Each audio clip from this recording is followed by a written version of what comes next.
Good morning, guys! Ibang araw na naman ngayon. Ngayon ay araw ng Wednesday ng March.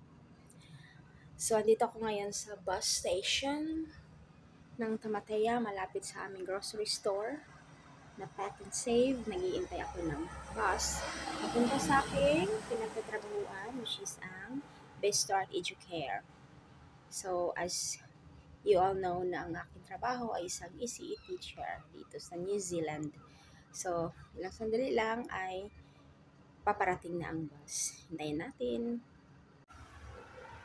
Habang hinintay natin ang bus, iikot ko kayo dito sa around ng bus stop.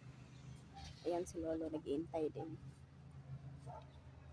Parking area ng Pack and Save. May bus din doon. Yan.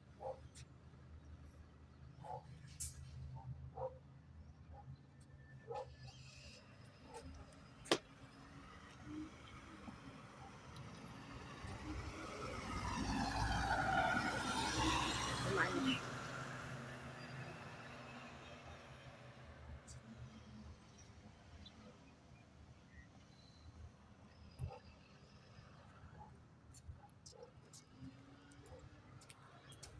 Ng sulat dito sa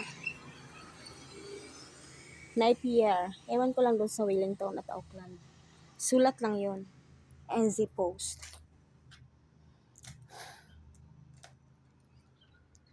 So, ayan. Ayan, sunrise na. Malapit na talaga ang winter.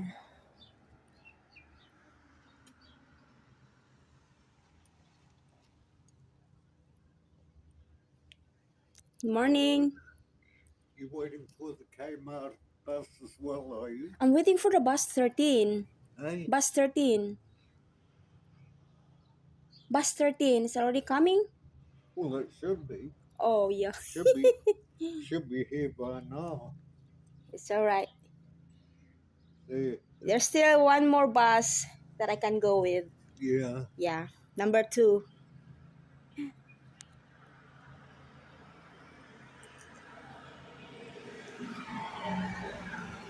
Kausap ko siya. Nag-iintay din daw siya ng bus. Hirap dito pag walang sasakyan. Kaya sana makabalik ako dito. At kukuha na talaga ako ng sasakyan. Uuwi ako ng Pinas nitong April. Oh, wait.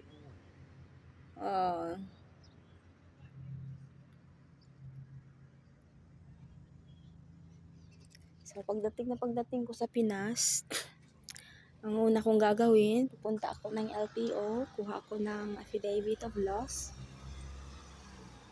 para makakuha ako ulit ng aking license. Nawala dito eh. For sure, ang nakapulot nun, tinago, tinapon na lang. Takot din siguro na report sa pulis.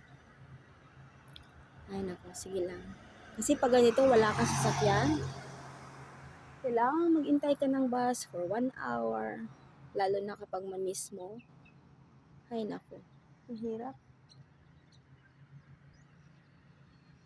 So, dito muna guys. Ayan si Lolo, nag-iintay. Kaming dalawa lang dito nag-iintay. Kaming dalawa lang ata dito, walang sasakyan. Sige guys, tignan natin ang bus. Ay, ayan ang bus. Ayan. Ayan. It's coming.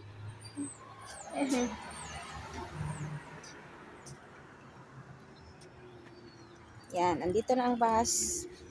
Paunahin natin si Lolo.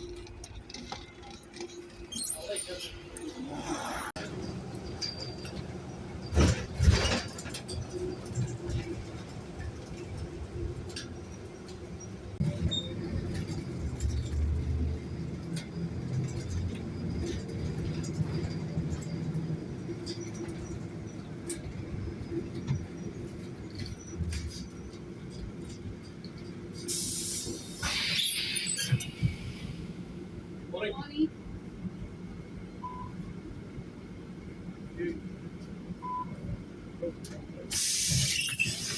How are you?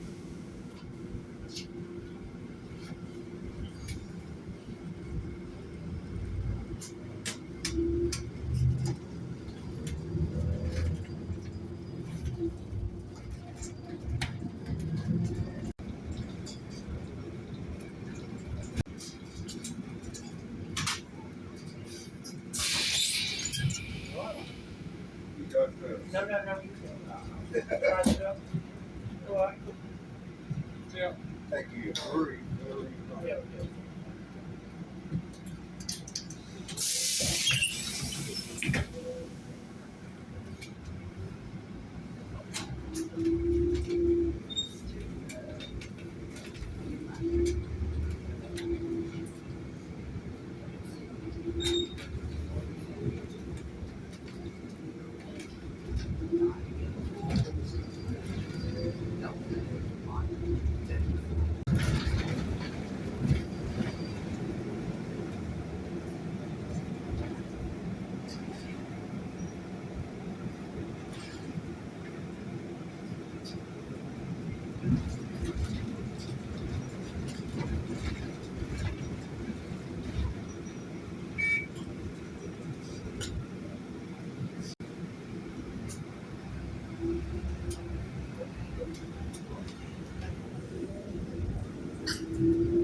Eh, thank you.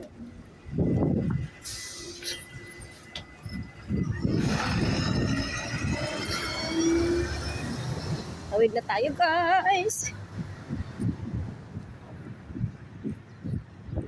Naglalakad pa ako. Pilitin natin to. Yan. Para magkulay green yung tapat ng ating signal. Guys, andito na ako sa another center dito sa aking pinagtatrabahuan. Oh, ano ito? So, andito na ako. Dito na ako, guys. Pasok na tayo.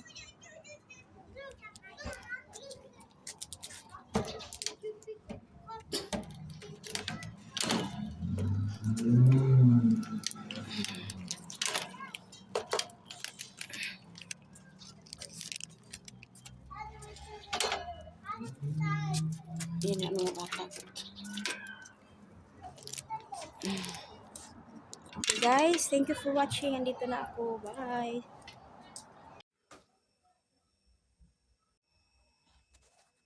So guys, andito na naman ako sa ibang center dito sa aking lugar sa Napier, New Zealand. Kasi ganito guys, when you are not a qualified teacher yet, so magkakaroon ka ng 4 or 5 centers na pagtatrabahoan. I-assign ka bawat centers na yan. Pero pag qualified ka na, you have to stay in one center lang. Meaning, dyan ka na talaga for the rest of your life. Hindi ka mag-resign hanggang 70 years old ka. So, yan. Kasi kahapon doon ako sa ibang street. Ngayon, dito naman ako sa city mismo ng Napier. Sa Kennedy Mariwa Street of Napier. So, yun lang guys. Andito na ako. Ayan, I'm just waiting for my time in 10 o'clock. So, since still 9:53 pa lang, so magbababayo na lang muna ako kasi gagawa pa ako ng ibang since may time pa ako pero since 9:53 already, so I have to say bye and thanks for watching. Next vlog again.